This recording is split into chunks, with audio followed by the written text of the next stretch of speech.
that this is a tool for improving your overall sexual self-esteem and sexual confidence. Now, what do I mean by that? I mean, I have a lot of dudes who come to me and say, I don't know how to be that dominant guy in the bedroom. I don't know if I could say the kinds of things that I've heard you saying before, Sterling. Well, I'm here to tell you that you actually can, because this is something that's inside every man. I fundamentally believe that nature, that more dominant, kind of aggressive, masculine sexuality is inside every man. It's just been covered up with layers of bullshit and bullshit programming, bullshit conditioning from Western media, from Disney, fucking Hallmark, romantic comedies, all kinds of bullshit, feminism, right? We've been taught all this crap since childhood as boys. And now we're men. We've still got these shitty programs running in our head, which are telling us lies. They're telling us lies like women are these delicate, fragile little princesses that are sugar and spice and everything nice. And I'm here to tell you that is not the case. They are, if not as perverted as you are, they're probably more perverted than you are. I like to say that men are more sexual in terms of they want sex all the time, far more than women. They have a higher sex drive than women do. But women, when they want sex, are far more perverted in what they actually want out of sex. Women are the ones who want to be tied up from the rafters, have hot wax poured all over them, spanked, whipped, choked. These are female, desires. Women are far more perverted than most men give them credit for.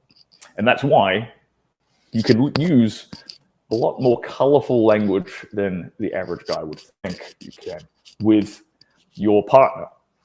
Now, I know a lot of guys out there who would be, a bit averse to calling, maybe the mother of their children, maybe their wife, maybe their long-term girlfriend, their filthy little fuck toy, their filthy little slut, or whatever, using kind of more derogatory language like that. And I'm here to tell you that this kind of language is extremely well received by women during intercourse, obviously during the act of sex, when she is in that submissive headspace, when she is submitting to you during the act of sex. Extremely well received and extremely arousing to them. And what's more is you're allowing her to, if she is, say, your long-term partner, if she is, the mother of your children or whatever, and you are playing around with this language for the first time, what you're going to realize is that you're allowing her to tap into and explore her dark, sexual, perverted side, free of judgment, because you're the one leading her there. You're the one encouraging her to go there. You're allowing her to explore this free of judgment. And this is how you get her sexual best out of her. You elicit that side of her in the privacy of your bedroom between the two of you. No one else has to know. Whatever happens in your bedroom is just between you two. No one else has to know what words and things you call her in the privacy of your own bedroom. So it just doesn't have to translate. Just because you call her a dirty, filthy slut in the bedroom doesn't mean she necessarily is one outside of the bedroom. Lady in the streets, a freak in the sheets.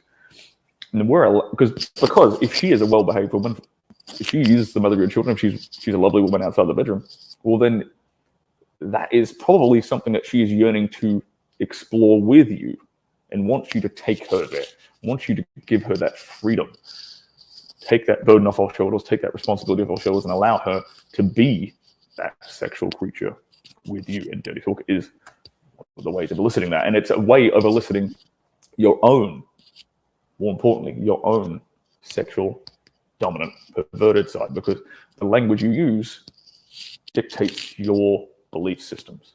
You might be familiar with the idea of affirmations. Affirmations is when somebody, repeats positive mantras to themselves in the mirror, or it's just general positive self-talk about oneself.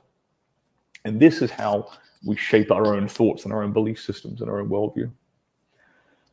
So if you start practicing this kind of language in the bedroom, if you start practicing the more dominant, commanding kind of language I teach in this course, it's going to start to reinforce this idea in your head that you are that dominant, guy. You are the guy who's in control. You are the guy who's comfortable telling her what to do, when to do it, how to do it.